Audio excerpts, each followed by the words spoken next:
Hi everyone, welcome back to my channel. If you're new, welcome. I'm Carol and I'm so glad that you stopped by. I hope you will consider subscribing, like and share my videos, and follow me on social media. I will leave all the links in the description box below. So we got some Oktoberfest recipes coming your way, and today we're going to kick it off with some apple cider brined pork chops.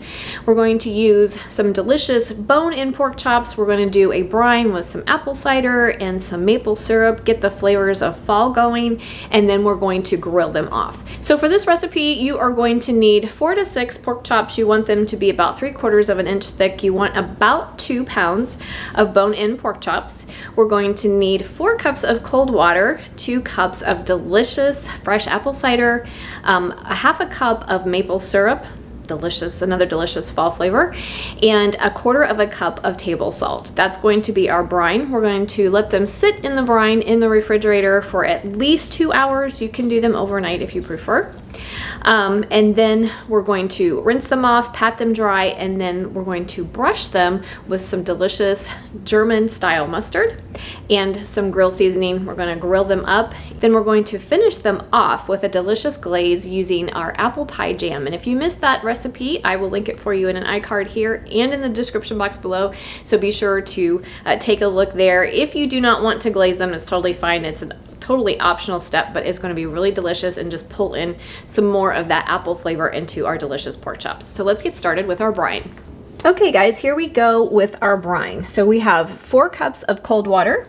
To that, we are going to add 2 cups of fresh apple cider. We're going to add a half a cup of pure maple syrup, and then 1/4 cup of table salt. And you just want to stir that all together until your salt is fully dissolved. Okay, once your salt is dissolved, you're going to carefully pour your brine over your pork chops. I like using a disposable freezer bag. Try to remove as much air as you can.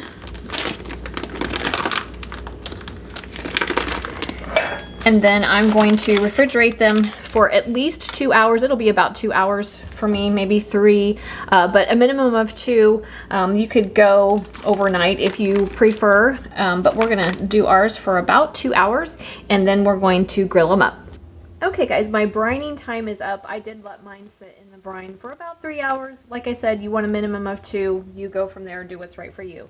So then I took them out of the brine and I rinsed them off. You want to make sure you don't have excess salt on them, and we did use quite a bit of salt in the brine. So I rinsed them, and now we're going to pat them dry. Okay, once you pat them dry, then we're ready to season them up just a little bit more. I am going to be using some of my homemade Dijon mustard, but if you have a nice spicy German mustard, it would be fantastic here. And I'm just going to brush some of that on both sides.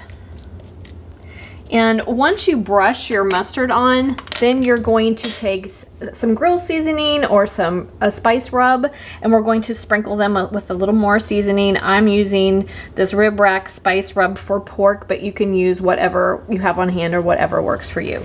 So we're just going to give them a nice sprinkle just to add a little more flavor, and then flip them over and do the other side. Okay, once you have them all seasoned up, we are ready to hit the grill.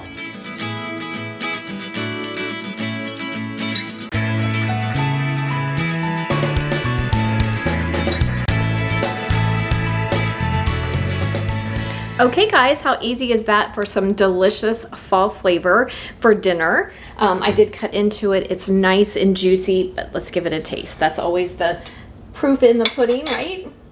Make sure you get some of that delicious jam with your bite, some of the apple and a raisin.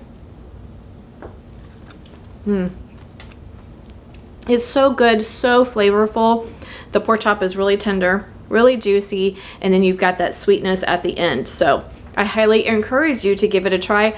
I think the thicker your pork chops are, obviously, the longer you should let them sit in the brine. So anyway, these were kind of on the thinner side. They were 3/4 inch chops, but if you do thicker ones, just brine them longer. But the flavor is absolutely incredible, and I hope you'll give it a try.